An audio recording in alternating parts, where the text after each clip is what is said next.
Mau kru, mau orang di depan layar, kalau kita merasa nyaman, istirahat cukup, kerja di environment di mana kita merasa aman, ya kita juga performance-nya, mau itu di balik layar atau di depan layar juga akan lebih baik, Iya lebih dong, maksimal. pasti.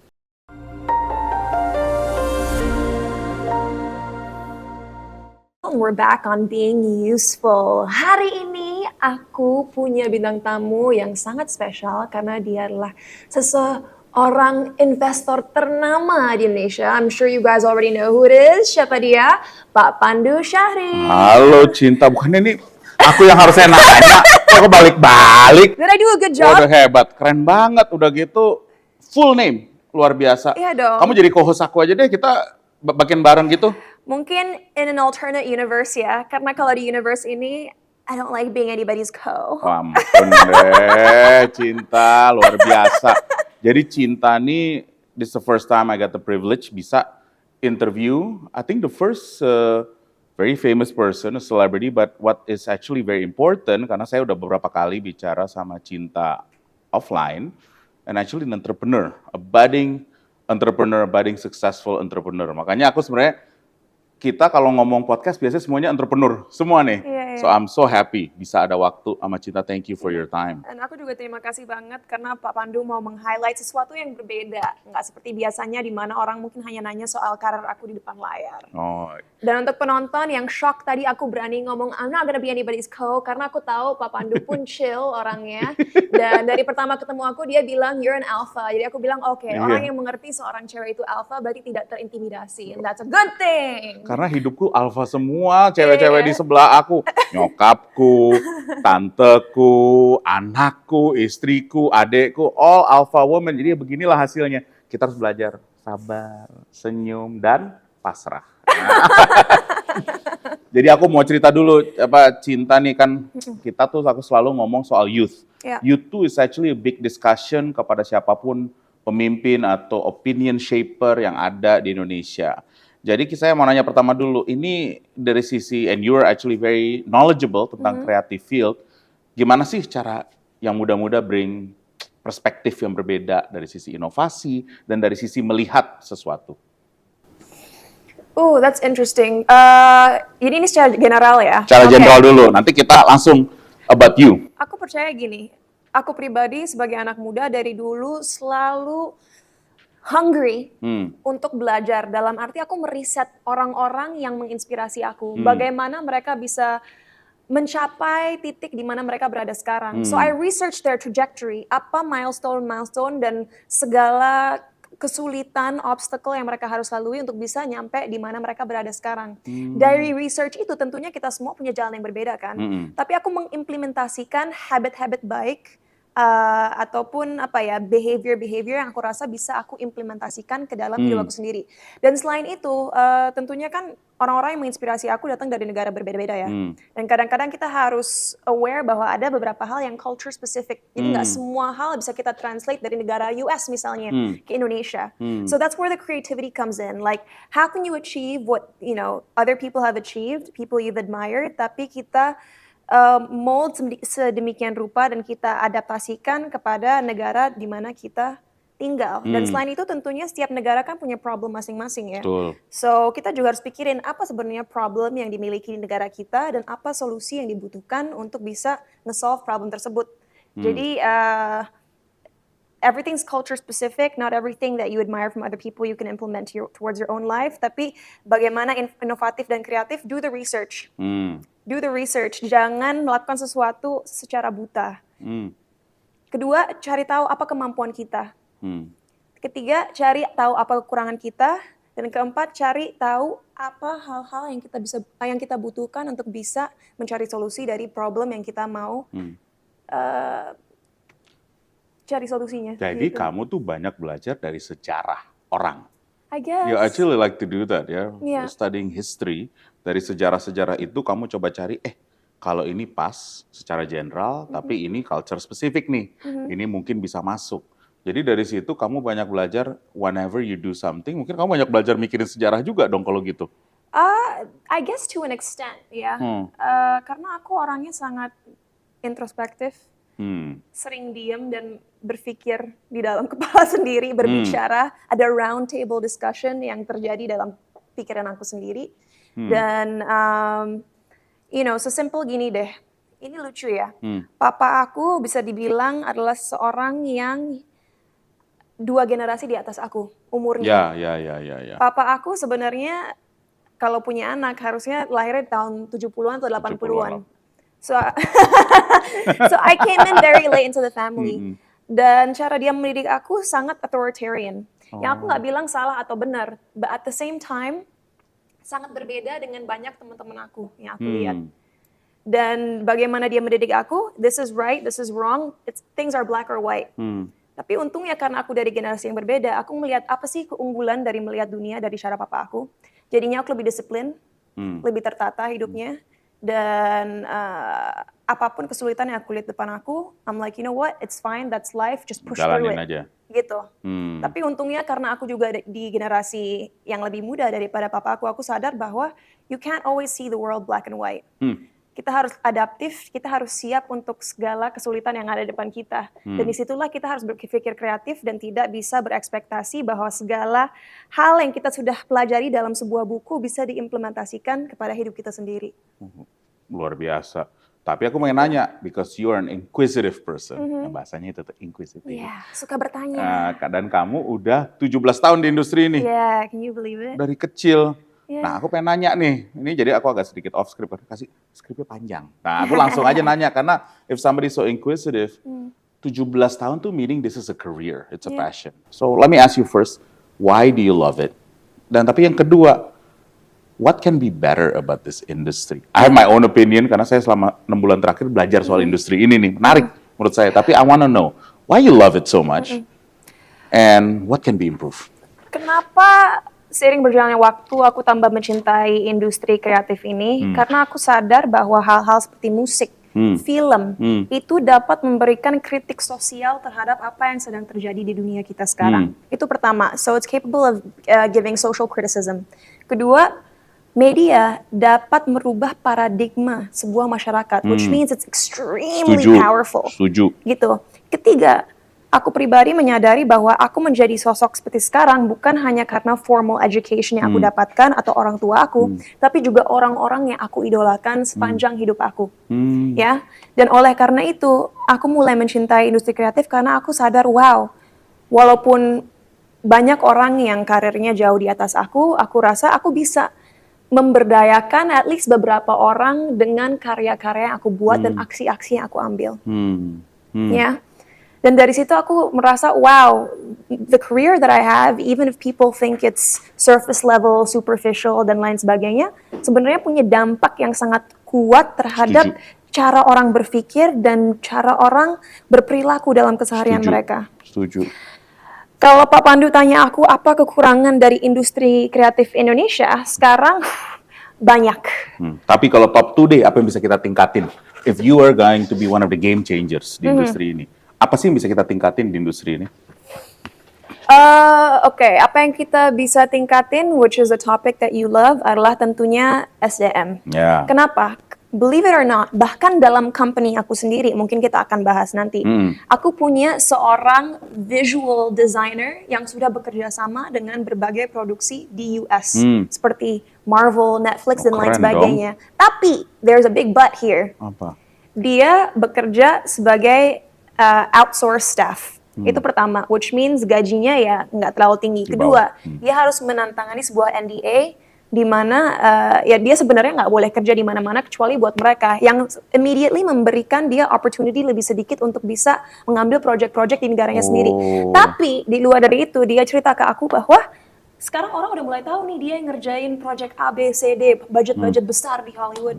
But they still don't utilize his services anyway karena mereka sudah berasumsi bahwa budget dia akan mahal dan karena industri kita dikenal sebagai industri yang suka ngepres budget. Iya, itu betul. Akhirnya mereka tidak mau mengambil leap of faith untuk mengescalate kualitas dari karya-karya yang dibuat secara karya-karya visual ya. So we have the talent, but because the demand is low and underappreciated, akhirnya banyak orang merasa ya udah deh kalau aku mampu level mediocre ya udah cukup, itu yang diekspektasikan oleh industri Ya. anyway. Ini kenapa menarik, karena mungkin saya juga sharing nih, belum sharing sama Cinta. Saya tuh banyak ngelihat industri ini karena kita mulai banyak investasi di media. Jadi kita adalah sekarang perusahaan-perusahaan media yang kita punya share, tapi diam-diam cerita. Iya, iya. Terus aku lihat, saya bandingin pergi ke Hollywood, ke Korea, dan even di India. Masa dibandingin Korea aja negara 80 juta, budget film kita 1/15. Yes, it's insane. Jadi untuk satu film aja itu sama dengan satu aktor top di Korea. Iya. Terus aku bilang, kenapa ini begini? Tapi rupanya satu di Korea lah. Contoh Korea, saya kasih contoh Korea aja lah karena negara yang kecil dan bahasanya nggak ada bahasa Inggris yang kita nggak ada yang ngerti sebenarnya. IP itu mereka sudah bisa monetisasi, namanya intellectual property. Yeah. Di sini ya orang hanya ngelihatnya ya kalau bikin film 2 minggu pertama, either you make it or not, ya udah begitu aja. Yeah. Makanya budgetnya And it's kecil-kecil. unfortunate because I know that Indonesian filmmakers have the capacity to thrive internationally. Cuman ya itu tidak diberikan resources yang cukup agar bisa memaksimalkan potensi mereka. And one more thing, tadi kan dua hal improvement yang dibutuhkan di negara kita adalah cara kerja. Cara kerja. Itu yang Ini SDM juga nih. membahayakan. Ini yang membahayakan sekali. Kenapa? Kayaknya aku udah sering ngomongin ini ya. Iya. Tapi kalau di luar negeri, of course there are rules and regulations that people have to adhere to. Yes. Dalam arti kalau misalnya kita kerja overtime, nggak hanya aku sebagai aktris yang mendapatkan overtime. Semua. Harus. Setiap orang yang ada di ruangan ini sekarang di balik kamera, semua kita kerja the same amount of time. Mereka pun juga layak dikompensasi. Di Itu belum ada peraturannya. belum. Karena lagi-lagi balik lagi ke budget kan, it increases the budget, itu budget. satu.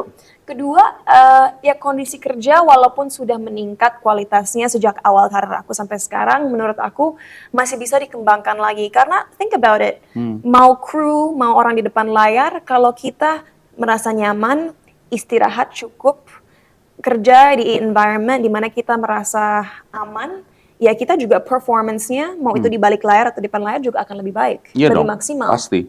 And aku sangat, pokoknya I applaud people in our industry Yeah. yang di depan maupun di belakang layar karena aku ngerasa kita adalah salah satu orang-orang tertangguh dengan kondisi-kondisi Yeah. yang ada, kita masih bisa menghasilkan karya-karya yang sampai sekarang semakin banyak diapresiasi secara global. Jadi kalau kita ngomong global, kan tadi saya ngelihat Desperansi sama satu negara lah contohnya.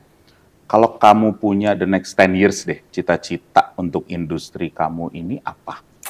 I love this question, and it's a good segue to what I've been Yeah. doing recently. Jadi, 3 tahun terakhir, aku ngebangun sebuah ekosistem dalam industri kreatif. Betul. PT-nya bernama Cinta Para Semesta. Dalam PT tersebut, ada 6 unit bisnis, di mana 5 dari 6 bergerak di industri kreatif. Salah satunya adalah sebuah creative hub bernama Rumah Serada Semesta.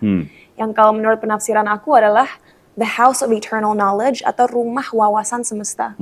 Karena Rumah Serada Semesta ini sebagai bisnis pertama dalam Cinta Para Semesta bergerak sebagai creative hub, di mana step by step setelah kita baru aja grand launching beberapa bulan yang lalu, aku ingin menjadikan Rumah Serada Semesta sebuah wadah di mana anak muda di Indonesia, terutama yang punya passion dalam industri kreatif, bisa belajar dan mengembangkan skill set mereka dalam industri ini, mau itu dari bidang videography, motion editing, graphic design, visual design, photography, bahkan untuk hal-hal depan layar juga acting, music production, dan lain sebagainya.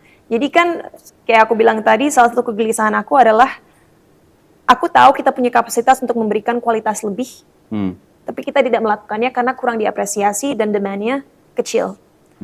I want high quality work, high quality skill sets to be the norm. Dan oleh karena itu kita bangunlah SDM-nya di Rumah Serada Semesta ini. Dan setelah beberapa bulan berjalan, emang itu yang kita udah lakukan. Kita ada photography workshop, kita ada acting conservatory. Bentar lagi aku ingin ada music production workshop juga dengan salah satu produser musik handal di negara kita. So that's Rumah Serada Semesta. The second business unit yang mungkin kita bisa bahas adalah Puala, sebuah digital platform. Dan sebenarnya kalau ditanya business unit mana yang pertama dibuat sebenarnya Puala. Dan ini terjadi tahun 2020 saat aku merasakan anxiety yang luar biasa melihat adik-adik kita di tempat terpencil sebenarnya tidak sekolah. I don't want to BS anyone. Yeah. Kita nggak bisa deny bahwa anak-anak Indonesia yang kurang mampu pada saat pandemi tidak bersekolah. Orang mau bilang apa, I don't believe it. Nggak usah jauh-jauh keluar Pulau Jawa. Itu. Di Jogja, kita 1 jam keluar dari kota Jogja, ada perkampungan di gunung, aku lupa namanya, tapi aku syuting di situ, sinyal aja nggak ada. So what's the point of having a smartphone kalau sinyal aja nggak ada? Betul itu. Dan oleh karena itu aku mulai anxious karena aku berpikir, wow, disparity atau gap antara orang-orang di perkotaan dan orang-orang di tempat terpencil akan semakin besar. Betul. Dan kalau mereka tidak bersekolah, orang tua mereka juga mungkin tidak selesai sekolahnya dan tidak bisa membimbing mereka sekuat mungkin. Dan konten yang mereka konsumsi juga, I'm sorry to say, kurang memiliki value. What's going to happen to the future of this country? Bagaimana kita bisa membangun pemimpin masa depan negara ini jika mereka tidak diberikan resources yang cukup untuk bisa membangun cara berpikir mereka, menjadi problem solvers dan critical thinkers.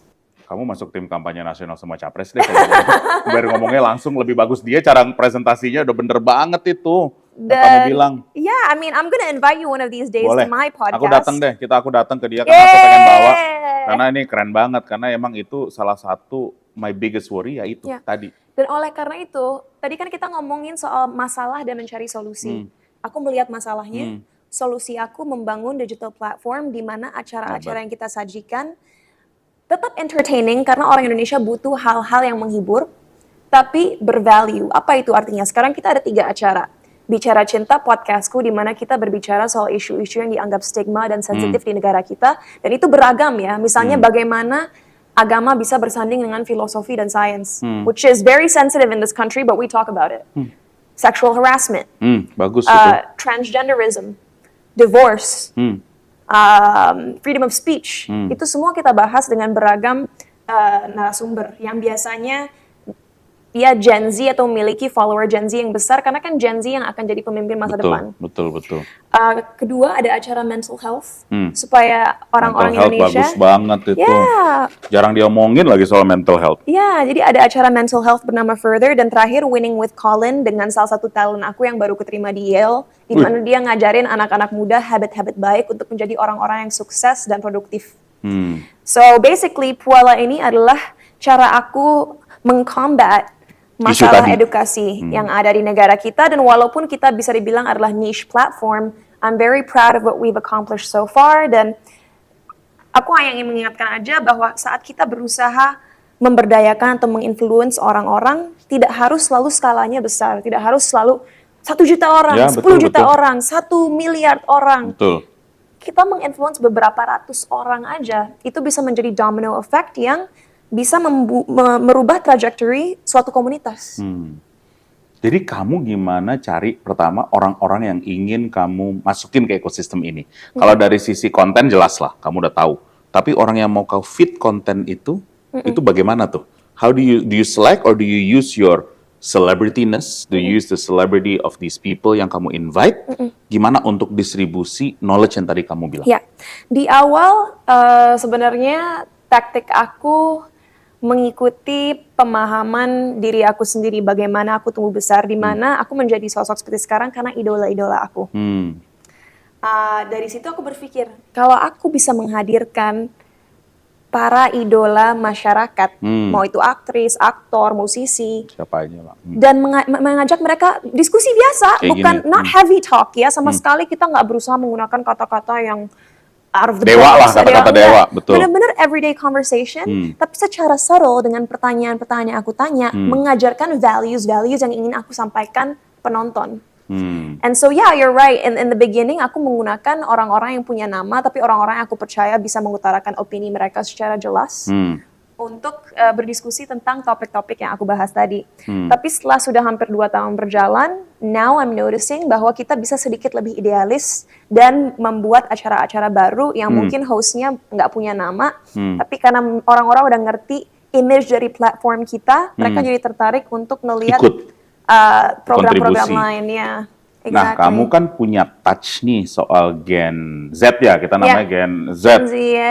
What do you think? Dan ini suka ngomong di Twitter, etos kerja mungkin lebih rendah.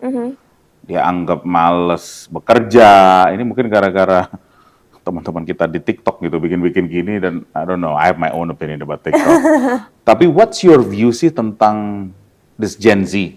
Karena ini kan jujur ini mungkin 2-3 decades behind me. So I really want to know karena 20 tahun ke depan mereka lah yang bakal mimpin negara ini. You know, this is very funny karena aku baru ngebahas ini mungkin beberapa minggu yang lalu sama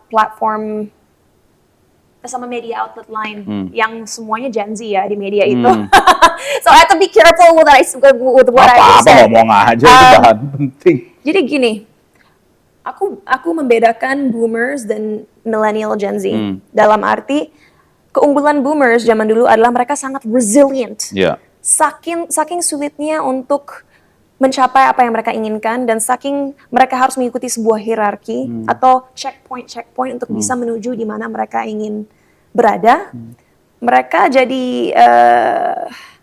kuat secara emosional dan lebih mampu menghadapi setiap rintangan yang ada di depan mereka.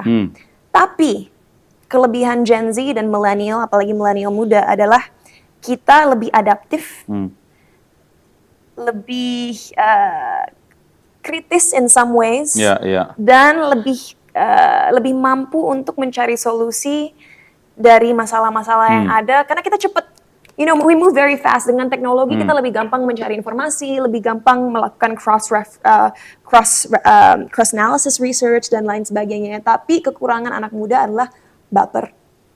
They're so easily offended, ya, suka ngeluh. Dan ini double-edged sword ya.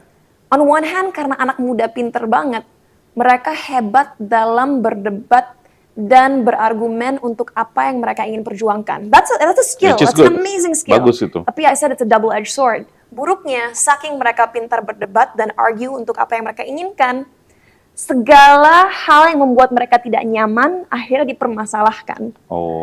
Don't get me wrong, I'm a big advocate for mental health. I feel like mental health should be treated like physical health. Kalau kita work out setiap hari untuk bikin badan sehat, kita juga harus melakukan apapun untuk membuat mental kita stabil dan memaksimalkan kebahagiaan kita. Betul itu. But it does not mean you complain about every single anxiety you have.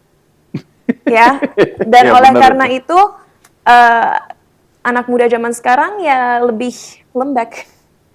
And I can say that karena orang-orang yang seumur aku pun memiliki karakteristik itu. Kenapa aku beda lagi-lagi? I was raised by someone 2 generations above me. Jadi I feel like kadang-kadang ada beberapa aspek dari cara pemikiran aku dan personality aku yang seperti orang 20 tahun lebih tua daripada aku. Ngerti. You know what I mean? Karena like, itu it's adalah as if I was born in the same year as you, gitu. Betul. Ya, benar lah. Karena ini soal values ya. Mungkin ini banyak bicara soal values. Aku nih juga jadi agak sharing dikit karena di perusahaanku malah yang muda-muda kan umurnya 21, 22, 23 dan itu memang banyak majority malah karena bapak ibunya kerja. Both, right? So sometimes what they look for adalah kita selalu ngomong soal values. Apa sih nilai kerja? Why do we do the work? Kenapa ini purposeful? Dan mereka baru kaget, oh gitu ya Pak namanya kerja. Tapi itu benar suka debat. Apa aja didebat. Jadi itu juga menarik dan kadang-kadang kalau kita bikin survei sekali 6 bulan, semuanya curhatnya banyak. Yang muda-muda. Kalau yang senior-senior, ya curhatnya nggak ada lah. Yang penting ya bisa lebih baik gitu loh. You know, aku ngerti kenapa ini terjadi zaman sekarang. Karena on one hand, aku pun setuju kok bahwa memang cara kerja kita over time kita harus cari cara untuk lebih sehat. Tentunya menghormati satu sama lain, mau itu bawahan atau atasan. You know, cara kita berkomunikasi juga harus mindful. Nggak ada reason walaupun kita bos kenapa kita harus kata-katanya kasar ke staff kita. Of course, itu semua adalah hal yang sangat legit. Tapi ya, lagi-lagi, saking mereka sudah terisi kepalanya bahwa everything has to be extremely ethical. Akhirnya mereka nggak ngerti kadang-kadang dalam bekerja untuk mencapai tujuan yang kita inginkan, life's gonna get so tough and so hard. And there are people who are gonna doubt you. There are people who are gonna step on you. There are people who are gonna want to see you fail. Dan pada saat itu terjadi, kita harus bisa membuang emosi kita dan terus bergerak maju aja. And that's what they don't understand. Dan untuk bisa melakukan itu, kita nggak bisa complain, kita harus terima. Dan ini story yang belum aku pernah share. Lucu banget, kadang-kadang orang saat ngelihat, oh Cinta Laura, they're like, oh pasti orangnya ngediva, pasti orangnya selalu pengen di kondisi yang nyaman, yang mewah. And then I laugh, karena if you ask my staff, you can ask them, bahwa kadang-kadang aku orang yang paling tahan kondisi yang nggak nyaman sama sekali. Saat aku syuting dulu, aku pernah syuting di belakang pembuangan sampah, yang itu bau sampahnya yang aku yakin sangat toksik, penuh bakteri, itu kita bisa cium dari lokasi syuting. Toilet, yang mungkin nggak tahu ya, udah 10 tahun nggak dibersihin, dan bahkan ada bekas excrement manusia. I don't know what the word excrement is in Indonesian. Udah itulah. Guys, Keluarannya. nomor 2-nya orang. Di mana-mana. Itu tapi kita nggak ada choice, hanya itu toiletnya. Dan kita harus lihat itu berceceran di mana-mana. Bahkan waktu saat di US, it's like, oh kamu kan enak mungkin tinggalnya dulu di bagian New York yang kaya, atau LA yang hanya Malibu, Beverly Hills. No, I've had friends, anak-anak imigran yang tinggalnya di the Bronx, di mana pistol-pistolannya tuh asli, orang saling tembak satu sama lain di jalan itu. I've been there and I hang out there, so I'm not delusional. Bahkan kemiskinan yang gila banget, aku udah lihat, mau itu di India, lihat orang-orang tidur di lantai jalanan, atau bahkan di Indonesia busung lapar di perkampungan, di mana aku harus naik mobil nggak bisa, harus jalan atau naik motor karena di atas gunung yang terisolasi banget. I've seen it all, so I'm not delusional to life gitu. And that's what's made me tough. Gitu. Yes, hidup aku nyaman, but I understand what true poverty is. Ya, bagus. Gitu. Makanya aku sekarang jadi bingung. Kamu sekarang nih, aku juga kagum, aku pelajarin. You also have a foundation, namanya Act of Love. Cinta juga sih. Karena aku ini menarik banget kalau misalnya nih tadi pembicaraan awal sampai akhir baca dari sejarah, how you go into industry, kamu juga melakukan bisnis, which in my view ada setengah social element, malah social elemennya banyak nih dari sisi pendidikan. Karena ini pengaliran pendidikan tuh dari atas ke bawah nih kita ngomongnya, it's always about education. Nah coba Act of Love Foundation, what's the key issue that you're passionate about that you bring through this foundation? Sebenarnya sebelum Act of Love, aku dan keluarga mama aku udah punya yayasan sendiri yang bernama Sukarseno Peduli, yang sejak 2006 udah bergerak di pendidikan dan membangun 10 SD dan 1 SMP di kaki Gunung Salak. Tapi Act of Love adalah sebuah gerakan baru yang aku bangun tahun 2022 kemarin, karena ada concern baru yang aku miliki di luar pendidikan. Dengan tumbuhnya polarisasi dalam cara orang-orang berpikir di Indonesia dan juga radikalisme, aku kan sempat diundang ke Kementerian Agama untuk membuat pidato soal moderasi beragama. Dan di situ aku bicara, aku rasa salah satu alasan terbesar polarisasi terjadi karena zaman sekarang orang-orang yang ingin memiliki kuasa menggunakan taktik di mana mereka mengembangkan rasa benci antar satu komunitas atau kelompok ke kelompok lain. They're trying to build hate. Karena aku percaya, kalaupun kita nggak setuju dengan persepsi atau pendapat orang, kalau kita berargumentasinya tanpa menuduh, mengecilkan, atau menyalahkan suatu kelompok, itu tuh fine. If you do it on the basis of love atau rasa cinta, karena kita percaya ada sebuah kebenaran atau keadilan yang kita harus perjuangkan, it's fine. Tapi when you start trying to ignite hate, that's when problems occur. Dan lucunya, walaupun Indonesia yang adalah negara yang selalu mengklaim kita beragam, kita memeluk perbedaan, I see less and less of that now. Semakin sedikit aku melihat hal itu dalam masyarakat kita, which means hate is being spread. Dan Act of Love adalah cara aku dan tim untuk mengcombat rasa benci yang sekarang mulai tersebar dalam masyarakat kita. Dan Act of Love itu kita punya 5 pilar. Kesehatan, beasiswa, fasilitas guru. Nah, itu bagus tuh, fasilitas guru. Infrastruktur pendidikan, dan juga leadership workshops, leadership classes. Jadi kalau gitu kamu nih soal education deh, aku belum pernah nanya lah. Kenapa sih jadi penting banget? When did that become a constant theme dalam hidup kamu? Education. Kalau buat diri aku sendiri, Karena kamu masuk karirnya muda banget, umur 12 kamu one of the very few di mana dari muda, karena kamu kan making money di celebrity itu kayak atlet. Oke. Gede di depan tuh. Jadi sometimes you forget that education tuh penting banget. Jadi gimana sih kok malah bisa dual gitu? I think my parents know they're very lucky karena dari kecil mereka nggak pernah harus maksa aku untuk belajar. Oh. Aku nggak pernah yang orang tua aku harus bilang, oh do your homework, itu tuh nggak ada. Malahan dari mama aku adanya, stop doing your homework. Oh gitu? Iya, karena dari kecil aku orangnya kompetitif. Ingin menjadi yang terbaik. Masa sih? Masa sih kompetitif? Kayak nggak kerasa dari tadi deh. Terus? I always wanted to be the best. Well, masih mau sih. I always wanted to be the best. Apa-apa bagus itu. Kompetitif. Dan makanya pendidikan dari dulu menjadi hal yang sangat penting buat aku karena awalnya karena ingin jadi terbaik di kelas dan walaupun punya karir, aku nggak mau itu menjadi excuse untuk tidak menjadi yang terbaik. Jadi gara-gara itu kan ini hebatnya si Cinta nih tamat dari Columbia. Yes. S1. Yeah. Karena itu sangat susah kalau masuk di Columbia itu bagian dari namanya Ivy League. Jadi itu sekolah 8 sekolah paling elit lah yang dianggap paling elit di Amerika dan yang paling susah diterima.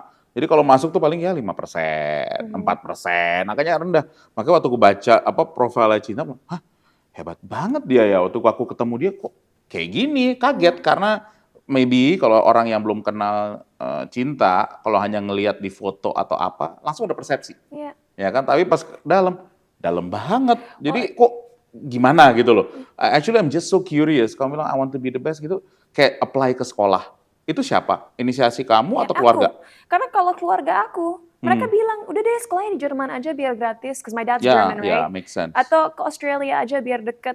Aku yang maksa, no, I'm going to an Ivy League. Dan pada saat itu papa aku bilang, oke, tapi kalau kamu ke Ivy League, I'm not paying for your whole tuition. Hah?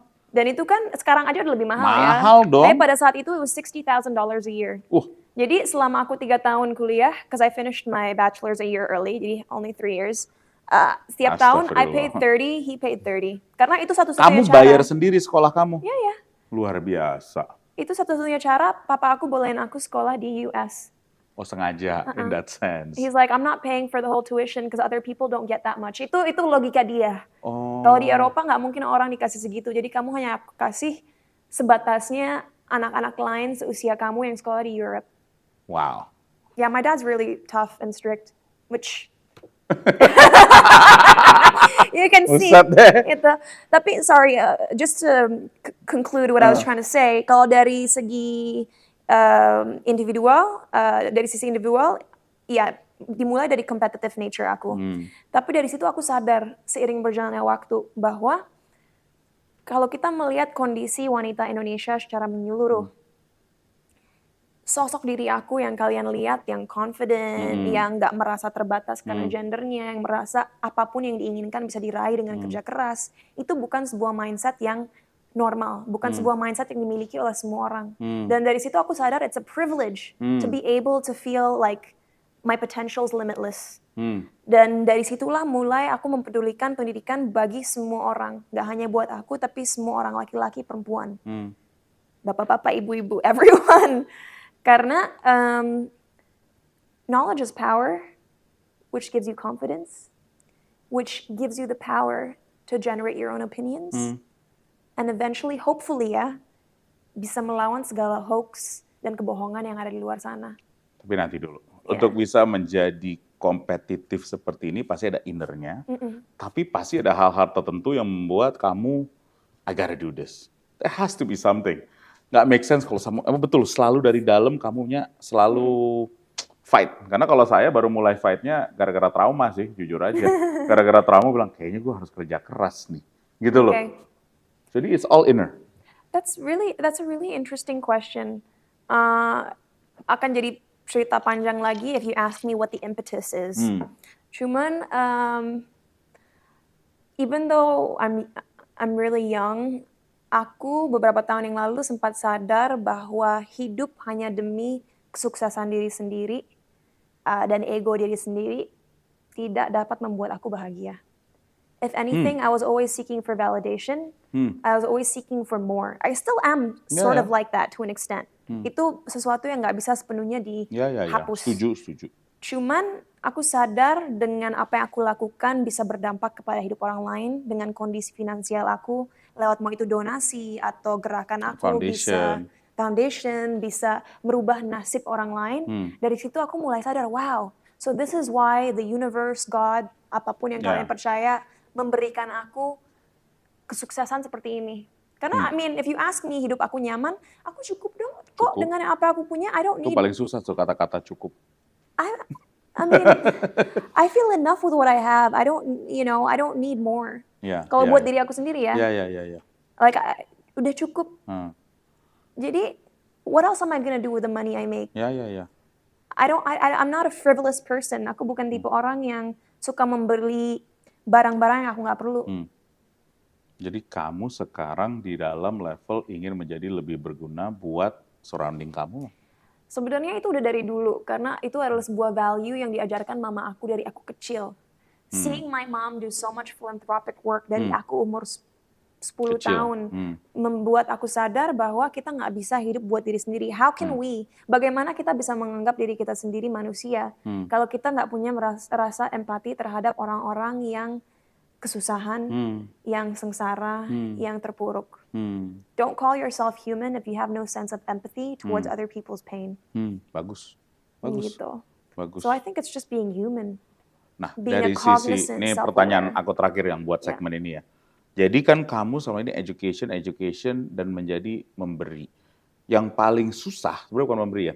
Yang paling susah tuh ngajarin orang bukan ngasih ikan, tapi ngajarin orang belajar mencari ikan. Nah, itu gimana kamu bisa mulai itu? Karena kayaknya your business, your foundation tuh arahnya ke sana. Nah, itu kapan sih lu punya? It's very hard. To do what you do is hard, but teaching people to do what you do is even harder. Jadi itu kapan sih mulainya kamu mikir itu dan gimana sih yang menurut kamu, what can I do better dari sisi itu? Karena for me, that's the hardest thing to do. Sebenarnya ini lebih cocok buat segmen selanjutnya sih, because we're gonna have a discussion ya. Tapi kalau ditanya apa yang bisa aku lakukan dengan lebih baik, sebenarnya ini dalam proses. Sempat waktu aku baru kembali ke Indonesia 2019, aku sadar bahwa caraku sangat Western. Oh iya. Dalam arti, if I say this, like do it, this is the way. Don't be sensitive about it. Ya terima aja, ini kerjaan gitu. I'm not talking to you like I'm talking to you as a friend. Ini right now I'm talking to you professionally and this is the way it goes gitu. Tapi kan kita harus mengerti bahwa setiap negara memiliki budaya yang berbeda, cara berkomunikasi yang beda. Dan kalau di negara seperti Indonesia, kita harus sadar bahwa cara orang menginterpretasi apa yang kita bicarakan belum tentu sesuai seperti apa yang kita pikir dalam pikiran kita. We have to be more sensitive about how we communicate things. Straightforward nggak apa-apa, tapi tetap ada cara mengatakannya tanpa membuat orang salah tangkap atau membuat orang merasa bahwa mereka di pressure, gitu. Bagus. Jadi itu. This is something I've lagi belajar terus. Ya, dan udah ada improvement jauh dibanding 4 tahun yang lalu. Cuman aku merasa kadang-kadang dalam aku menyampaikan message aku harus dibuat lebih relatable bagi masyarakat secara luas, gitu. Karena lagi-lagi seperti Pak Pandu bilang tadi, memang masih ada persepsi bahwa Cinta Laura tuh gini. I can't relate to her because I think her life is like this. Padahal betul. itu adalah sebuah asumsi atau persepsi yang orang bangun yang jauh dari realita.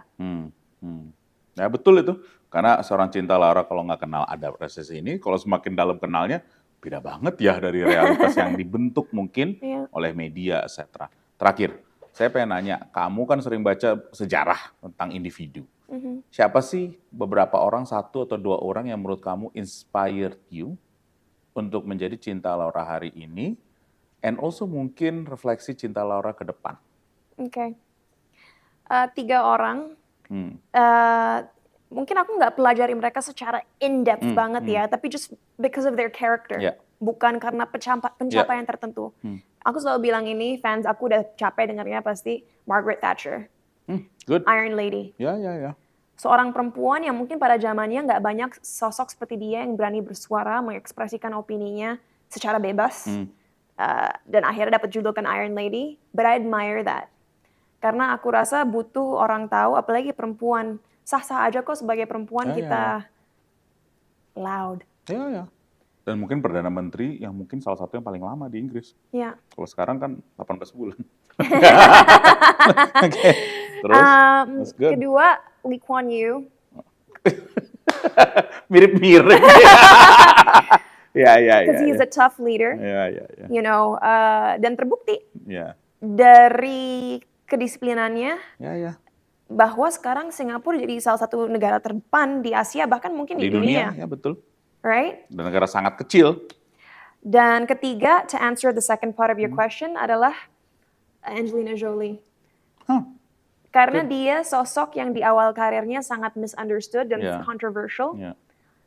Tapi seiring berjalannya waktu, semakin terlihat karakter sesungguhnya. Dan juga terlibat sangat kuat dengan aktivitas-aktivitas sosial. Betul. Menjadi ambassador of the United Nations. Dan menunjukkan sisi yang lebih vulnerable. Dan dari situlah aku juga belajar bahwa I'm a tough person, tapi bagaimana ke depannya aku bisa menunjukkan orang bahwa I'm human. That I do have a sense of vulnerability, and that orang-orang nggak usah takut untuk approach aku, dan mau itu meminta bantuan atau meminta saran atau apapun itu, I truly am human, but I'm still in a phase in my life di mana aku harus I have to crack the shell. Bagus, kalau Angelina Jolie itu keren itu, betul. Yeah. Alright, because I love having discussions. Aku pun udah melakukan sedikit research tentang Pak Pandu. Mungkin banyak orang udah tahu ini ya, tapi I didn't know that you were practically born and raised in the US. Lahir di Boston, SMA di US juga, ke U Chicago buat undergrad, Stanford buat masters, which practically, jadi, at least secara mindset membuat Pak Pandu American gitu. Dan membuat aku nggak shock bahwa cara kerja Pak Pandu pun it adheres to the ways of people in the United States, at least on the East Coast, yang kita semua sangat tahu gercep, you know. Kalau Pak Pandu ngelihat work ethic anak muda Indonesia dibanding negara berkembang lain gimana? Gue yang ditanya bro, sekarang. Aku tuh dari balik dulu East Coast, aku tuh udah East Coast, Midwest, terus West Coast. Nah aku milih, aku tuh pengen kayak bebek. Kayak bebek itu apa? Di atasnya tenang, tapi di bawah kakinya kenceng. Gitu loh. Jadi kalau kerja senyum terus. Jadi emang sama mungkin kayak Cinta, malah saya tuh banyak shocknya. If you met me 10 tahun, 12 tahun yang lalu, tahun 2010 tuh saya join, memang balik Indonesia, shock. Karena I'm actually exactly like you. In fact, the people, waktu itu kan tugas saya bring IPO company family waktu itu. Ya kan? Dan itu semua bankir bilang, this guy is a asshole, gitu bahasanya gitu. Gitu loh ngomongnya karena terlalu blak-blakan. Selalu nanya berapa cost-nya gini-gini, yuk kamu dapat, kamu nggak dapat gitu. Jadi orang kaget gitu. Dan kerjanya sengaja langsung kayak kamu juga mungkin komunikasi. Kita masuk ya kerja jam 8 kita langsung meeting. Habis itu selesai. Kalau belum selesai diselesaikan sebelum pulang. Nah orang bingung dengan etos kerja seperti itu, dan cara komunikasinya saya tuh mungkin terlalu direct. Nah, saya sekarang nih ngelihat, karena saya di perusahaan juga pegawai pertama, kita bangun segala, dan ini menarik karena udah masuk tahun ke-13. Oh my God, tahun ke-13. Dan sekarang ada rejuvenasi orang-orang baru yang masuk.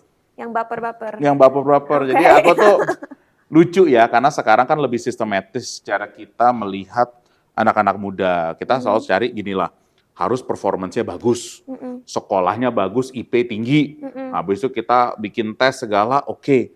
Udah semua itu, kita bilang ini udah the best yang kita bisa dapat. Pas masuk, memang the first 6 months kita lihat juga tuh, kalau cara kerja, udah jam segini ya kita pulang. Work from home sama work from office aja menjadi debat. Dan saya yang udah bilang, no, kita semua work from office. That's why it's called an office. Kalau nggak, kalian nggak bisa berinteraksi. Jadi saya tuh punya strong view tentang namanya work from home, work from office. Saya selalu bilang kalau bisa harus work from office. Dan nggak pakai kalau bisa. Kalau lo nggak datang, ya udah. Jadi itu sekarang memang saya banyak berbicara kalau kepada yang muda tuh soal values dan juga soal etos kerja. Nah itu karena saya selalu bilang, kita tuh menggaji seseorang itu for the time and the energy that they spend with us. Dan saya selalu bilang, kamu di bawah umur 30, ini beda nih kalau Cinta karena sangat cepat bekerjanya. Tapi I simply pay you from 20 to 30, I pay you to learn. Ya. 30 ke 40, I pay you for what you know. Kalau 40 ke atas, I pay you for who you know. Jadi kayak gitu Wow, I Cinta love ngeliatnya. that. You know, I want to actually ask you a question karena Pak Pandu, aku tahu beberapa staff yang bekerja buat Pak Pandu dan mereka semua sangat kompeten, cepet dan ya cara berpikirnya nggak jauh berbeda. Tapi misalnya di office aku nih, aku selalu bilang I'm so blessed karena aku ngerasa dibanding banyak orang-orang di posisi aku, core team aku ya salah satu yang terbaik dari segi intelligence, dari segi kapasitas, kapabilitas. Tapi mungkin ada juga yang ya masih dalam proses belajar dan mungkin agak slow. And I don't know about you, but even though I've been back for 4 years, kadang-kadang aku nggak kuat sama yang slow. Gimana caranya pada waktu itu Pak Pandu mengajarkan tim Bapak secara menyeluruh untuk bisa keep up dengan pace perusahaan? Jadi aku selalu bilang, ya ini mungkin agak keras ya, karena di kita ekspektasi tinggi. Tapi we also mungkin bayarnya juga sangat bener lah, kasarnya gitu lah ya. Nah jadi semakin Anda tinggi di suatu perusahaan, ekspektasi makin tinggi. Nah tapi saya selalu bilang ke semua teman-teman pas masuk tuh, kita selalu bilang program, saya selalu sendiri yang ngasih speech ke teman-teman yang masuk, apakah itu intern atau full time, ini values perusahaan kita. Saya selalu bilang value-nya apa? We are here to serve. Serve itu ke siapa? Ke semua stakeholder yang ada. Kedua, kalian harus teamwork. Kalian boleh yang paling pinter, tapi kalau kalian nggak teamwork, kalian nggak bakal di sini. Ketiga, kamu tuh harus kerja with humility. Humility itu apa sih? Artinya kalau bahasa Indonesia ya, Anda harus selalu bekerja, nggak boleh sombong lah kasarnya. It's almost like itu, nggak boleh sombong, kerja terus. Dan yang terakhir dari sisi values yang ada kita terapkan itu adalah kita harus kerja yang optimal, kerja dengan hati. Nah itu paling susah tuh, kerja dengan hati apa Pak? Kerja dengan hati itu Anda bukan hanya memikir, tapi juga dua-duanya jadi satu. Nah itu memang harus dibentuk dalam 1 tahun, 2 tahun pertama. Setelah udah masuk 2 tahun, you nggak mikirin, dia udah tahu apa yang you mau. Langsung, karena udah kerjanya pakai hati. And I'm sure orang yang terdekat dengan kamu nih, udah kerja pakai hati, ya kan? Jadi emang itu. Tapi saya jujur lah Cinta, saya juga belajar karena kan sekarang perusahaan kita lumayan banyak ya. Saya juga udah bilang semakin tinggi, udah level direktur. Saya bilang Anda hanya bisa 2 nih, saya bisa bina, kalau nggak saya binasakan. Udah ngomongnya begitu aja, karena you are mature. Jadi untuk itu you have to keep up, ya kan? Jadi kalau kamu nggak bisa keep up, sorry, no longer there. Dan ini saya ngomongnya di depan. Dan itu bisa. Cara kamu ngomong itu sebenarnya kalau udah yang level mature, bisa. Nggak perlu sakit hati. Ya kan? Jadi itu sih mungkin dari sisi workforce saya selalu buka dengan values dulu. Purpose-nya kenapa, habis itu semakin senior orangnya, saya ngomong di depan. Nah dari situ ya we'll see the character of that person. Gitu loh. I have a slightly controversial question Please, for you that I've actually really prepared. controversial. Maybe, ini nggak controversial sih, tapi negara kita kan negara archipelago. Ya, dan nggak bisa dipungkiri bahwa sistem pendidikan dan kualitas pendidikan negara kita belum merata. Dan it makes sense karena infrastructure aja belum sempurna, accessibility dari pulau satu ke pulau lainnya juga susah. Nggak usah ke pulau-pulau deh, ke pedesaan aja dalam satu pulau bisa sulit gitu. And as you know, SDM adalah suatu obstacle terbesar buat negara kita, right? Yang berkualitas, I mean. Menurut Pak Pandu, ada nggak sih harapan buat Indonesia untuk bisa meningkatkan kualitas pendidikannya, despite all those obstacles? Aku akan nanya kamu habis ini. Karena ini kita sama-sama punya passion yang sama. Aku udah bilang, aku udah share kebetulan semua capres-capres ini saya punya bersyukur bisa ketemu dengan mereka. Saya bilang kalau saya kan kebetulan juga di Kadin, and I would love for you to be involved in Kadin. I think you're at that level now. Adalah soal Indonesia Emas 2045. Tapi itu apa sih? Adalah productivity output tiap si individu naik dari 5.000 per kapita menjadi 10.000 per kapita. Artinya outputnya double. Tapi untuk itu yang paling ditekankan adalah sumber daya manusia. Dan itu ada beberapa hal. Kalau saya ada 3. 1, soal education. Kedua, soal kesehatan. Itu sangat penting. Kalau nggak sehat, mau gimana? You can't work. Dan ketiga, dan ini sangat penting juga, soal sustainability atau kalau mungkin bahasa kerennya ESG, environment, tapi ini soal quality of life. Itu juga menjadi sangat penting. 3 inilah pilar-pilar yang harus difokusin. Nah, soal edukasi, ini agak teknis tapi penting, adalah pembangunan digital infrastruktur. Di mana di setiap Indonesia udah ada harus namanya 5G. 5G the next 5 years sangat penting. Jadi aku ngomongnya sekarang pragmatis ya. 5G harus ada di setiap pelosok. Kenapa? Biar akses ke data, akses ke informasi murah dan mendekati gratis. Itu penting, kayak seperti kamu di pelosokan. Ya, kamu mau sekolah school from home, tapi nggak ada internet mau gimana? Ya kan? Jadi itu sangat penting. Dan yang kedua adalah pembangunan in a way data center. Kenapa data center itu menjadi penting? Karena dengan adanya itu, akses dan pengolahan data bisa jadi localized. Dan ini juga kita memang memerlukan, ya saya udah ngomong juga kepada siapapun yang menjadi presiden lah, kita harus ada undang-undang mencakup mengenai digitalisasi. Apapun itu, di mana itu fokus kepada tadi, education. Ya kan? Jadi buat saya tuh, education tuh segala-galanya. Dan untuk yang pragmatis lagi, dari sisi education, kesejahteraan guru. Ini pragmatis saja lah. Guru tuh harus nyambi per hari ini. Secara majority harus nyambi. Kenapa sih mereka nggak bisa dihargai lebih dari rata-rata? Harus lebih, bukan lebih dari rata-rata. Secara kompensasi dan benefit. Betul. Kalau Anda udah kompensasi mereka lebih dari rata-rata, then you can ask them to teach. Karena to teach menurut saya adalah pekerjaan yang paling mulia. Jadi itulah kalau saya dari sisi education. But isn't it dangerous to digitalize kalau sekarang tools untuk benar-benar memahami dunia digital aja pun belum merata gini ya. Kita tahu algoritma itu adalah suatu hal yang sangat bahaya. If you like soccer, what you're gonna see is soccer on your feed. If you like tennis, you're gonna see tennis. Gitu. Nah, dengan orang berpikir bahwa aku bisa ngelihat apa aja online dan ini adalah fakta, tanpa mengerti bahwa kadang-kadang sebuah berita dikomisi oleh suatu pihak. Betul itu. We need to give kids atau masyarakat pertama tools untuk mengerti dan memahami bahwa nggak semua hal yang mereka lihat di internet adalah fakta. And they have to discern fact from fiction. Jadi ini balik juga kepada opportunity. Ya kan, menurut saya Anda bisa ngeliat digital tuh udah menjadi sesuatu yang sangat penting. Teknologi menjadi sangat penting untuk hidup sehari-hari. And dengan itu sudah mulai bentuk dampak sosial kepada masyarakat. Makanya nih saya tuh sangat agresif ngomongin soal Indonesia Emas 2045 nih. Isu teknologi, isu digital tuh harus menjadi front and center. Jadi yang tadi kamu bilang tuh bener banget. Kalau saya misalnya ngeliatin TikTok, ya nyebut nama nggak apa-apa lah ya, kayak TikTok, atau misal Instagram feed, kok yang ini terus ya? Itu sebenarnya in the way kalau kita nggak hati-hati pembodohan kita sendiri. Kenapa nggak ada sih urusan undang-undang peraturan untuk hal ini? Di Cina-nya aja ada. Padahal itu perusahaan Cina loh TikTok. Itu mereka bilang ini hanya buat education. Dan itu bisa diatur sebenarnya karena yang bikin manusia juga gitu loh. Jadi saya tuh ngelihatnya kita harus punya kemampuan knowledge about digital yang menyeluruh. Kalau emang ada ya why don't we do it? Nah, aku makanya pengen nanya ke kamu malah sekarang.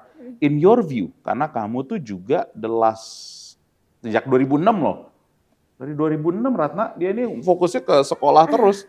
Itu what should siapapun nanti yang menjadi di pemerintahan ini fokus short term. Okay, I love that you mentioned all the technical things because I feel like you're more of an expert on that, obviously. Tapi buat aku dari segi psikologis, suatu hal yang sangat-sangat harus dihandle adalah ini. Aku tahu sekarang semakin banyak sekolah, apalagi di perkotaan, mulai lebih mendorong siswa-siswinya untuk critical thinking dan bertanya. Cuman pada kenyataannya nggak bisa dipungkiri bahwa di negara kita mayoritas budaya-budaya yang ada masih percaya bahwa you have to respect your elders. Kita harus selalu mendengarkan orang-orang yang lebih tua, lebih berpengalaman. Kita nggak boleh mempertanyakan ide-ide mereka dan apa yang mereka ajarkan. Itu bahaya. Karena kan salah satu cara kita menjadi pemikir yang lebih kritis adalah dengan bertanya. Dan tidak takut untuk membantah opini yang ada dan memformasikan opini sendiri. Kayak aku waktu sekolah, kayaknya dari aku 12 tahun, dari pre-K sampai kelas 12 sekolah, I only saw multiple choice questions 10% of the time. Oh gitu? Bahkan mau itu biologi, mau itu physics, mau itu chemistry, of course tetap ada matematikanya dan lain sebagainya, tapi tetap harus ada explanation dari diri kita sendiri, kenapa jawaban kita itu. Because they want to see our thought process.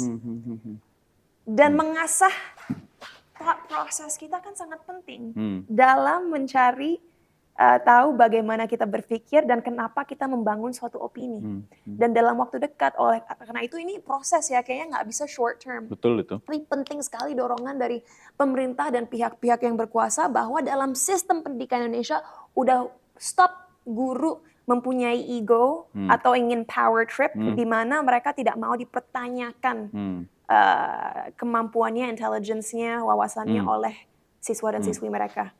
Good.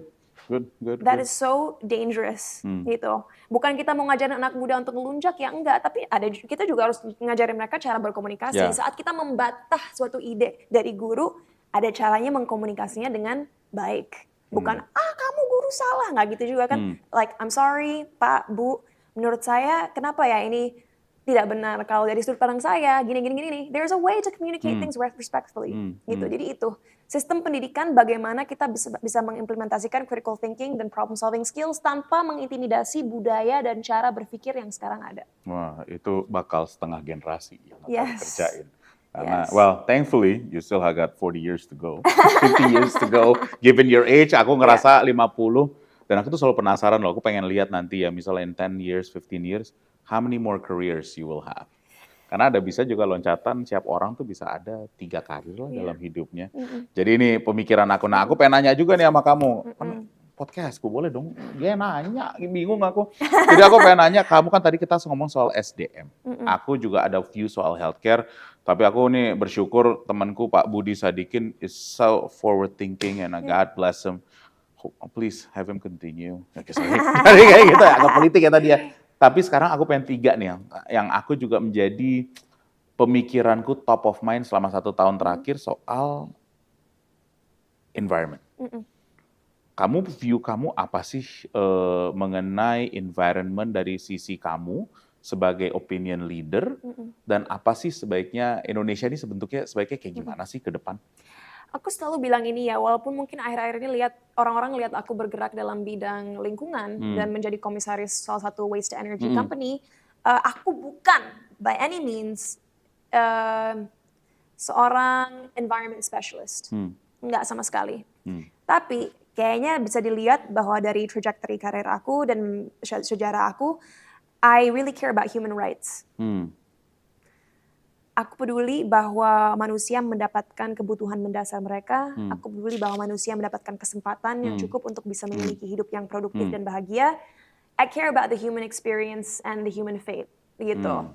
Dan aku selalu bilang kalau tidak ada rasa kepedulian, kita tidak akan pernah melihat perubahan. Dan sekarang rasa kepedulian terhadap lingkungan, kalau kita lihat Indonesia secara luas masih sangat rendah karena pengetahuannya juga masih sangat rendah. When you don't know something, how can you care? Ya?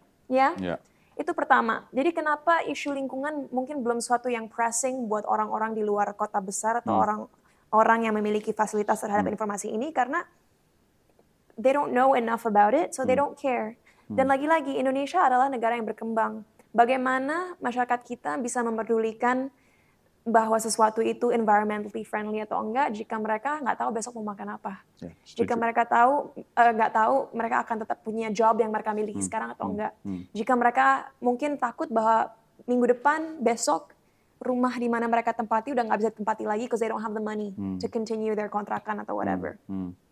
So I'm a little bit scared for Indonesia right now karena goal kita besar sekali. 2060 net zero emission. Betul. Bahkan 2030 kalau nggak salah kita udah pengen 50% renewable energy. Susah banget itu. That's in 6 years and 3 months. Nggak jauh. 75 bulan. Tapi mindset orang harus dengan rapid kita rubah dan itu susah. Itu pertama. Dan kedua gini, walaupun aku takut, aku tidak terlalu skeptis. Karena ada cara-cara kita bisa memicu kepedulian dalam masyarakat kita. Dari cara simple deh, orang tidak akan peduli kalau mereka merasa mereka tidak terdampak oleh masalah-masalah yang ada. Tapi maybe we start slow dengan menunjukkan bagaimana kerusakan iklim atau krisis iklim sekarang bisa berdampak terhadap kesehatan dan juga perekonomian mereka. Simple. Sekarang anak-anak yang mulung sampah di Bantar Gebang, ya, dan bahkan ada UMKM juga di sana, warung-warung ada di sana. Betul. tunjukkan bagaimana kesehatan mereka sudah deteriorate selama nggak usah beberapa tahun deh, beberapa bulan ini. Menghirup methane yang keluar dari perkumpulan sampah. Bakteri-bakteri yang mungkin akhirnya menyebabkan penyakit kulit. Itu kan semua masalah-masalah besar. Betul. Ya, dan nggak hanya itu. Untuk orang-orang yang memiliki kuasa, child slavery terjadi loh. Betul itu. Di tempat-tempat ini. Dan that's a human rights issue. Betul. Karena ada bandar-bandarnya yang ngumpulin sampah dari anak-anak ini. Dan anak-anak ini akhirnya nggak sekolah. So these humanitarian aspects, kita harus angkat kasus-kasus ini. Karena kalau orang belum nyampe secara scientific mengerti soal kerusakan iklim, kita picunya dari segi emosional. And again, that's why media is so powerful. Balik lagi conversation kita yang di awal. satu. Betul. If we can't get people to care on a scientific level because their minds aren't there yet, get them to care from a psychological perspective. Bagus banget. Gitu. I got a last question, karena kita udah ngomongnya lama banget, tapi aku pengen nanya, Cinta, kamu kalau misalnya ada pesan-pesan lewat perbuatan kamu nih sebenarnya udah disiaratin ya, tapi kalau kamu rangkumin nih pembicaraan kita, what do you want to share to a lot of the young people who wants to become entrepreneurs like yourself?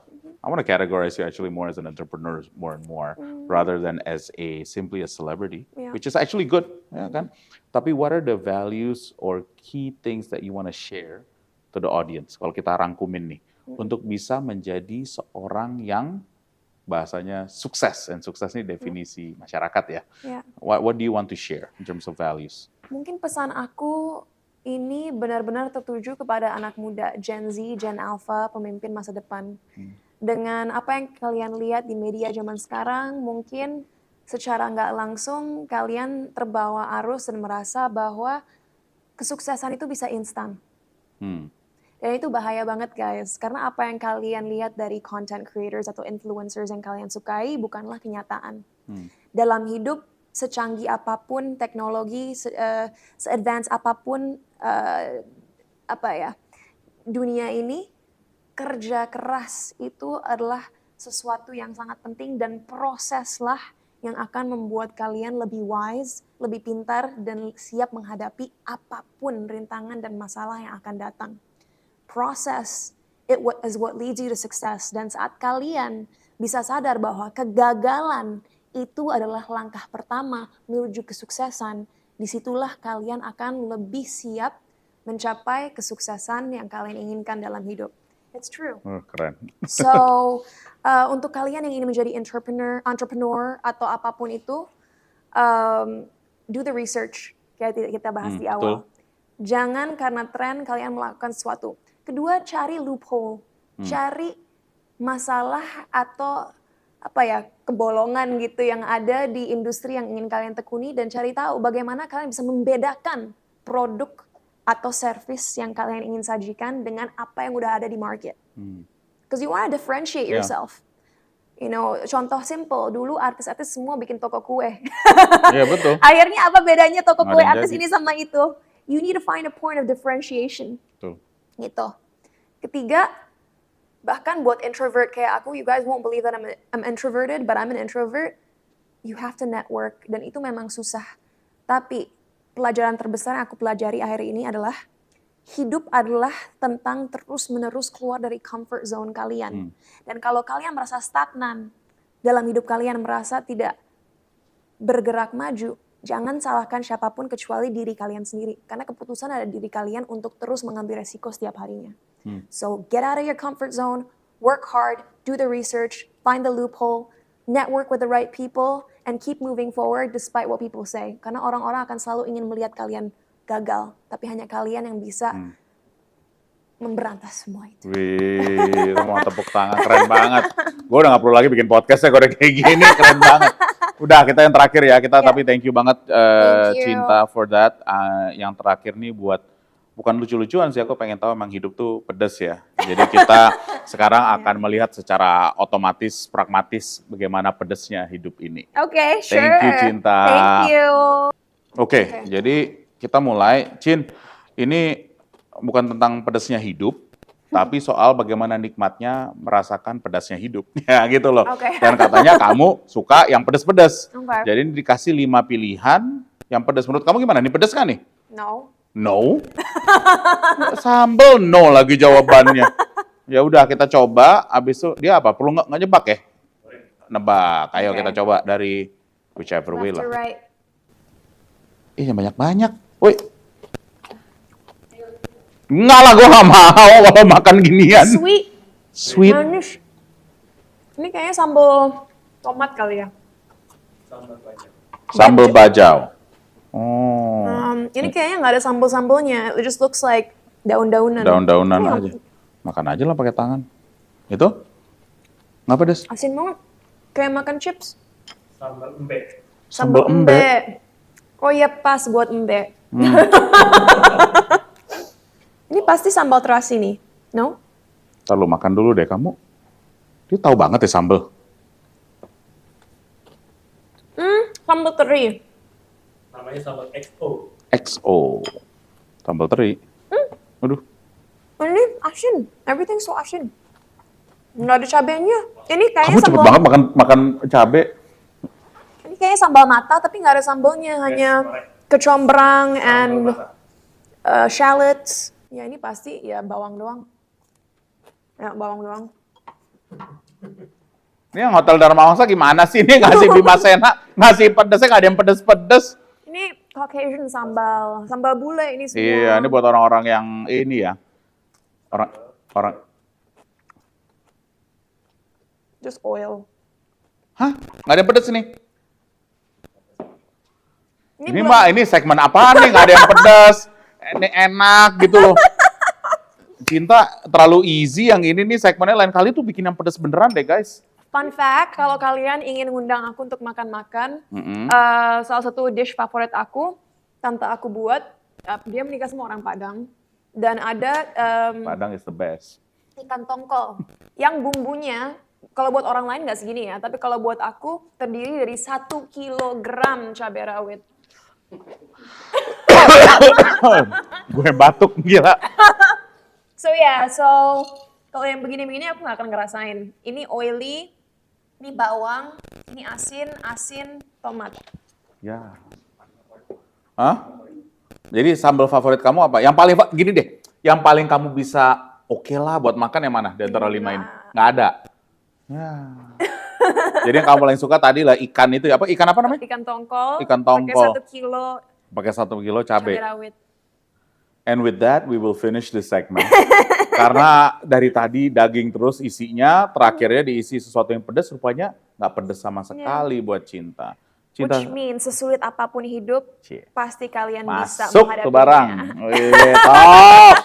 Cinta, sekali lagi terima kasih loh. Thank you Nanti so kita much. berikutnya sayang ke kamu deh, kita pergi Yes. ke tempat kamu, aku pengen lihat karena ntar aku bawa Ratna juga Yes, biar seru please, ya. please, I would love that. Thank you, Papa. Thank Abdul. you. Thank you so Thank you so much. Thank you.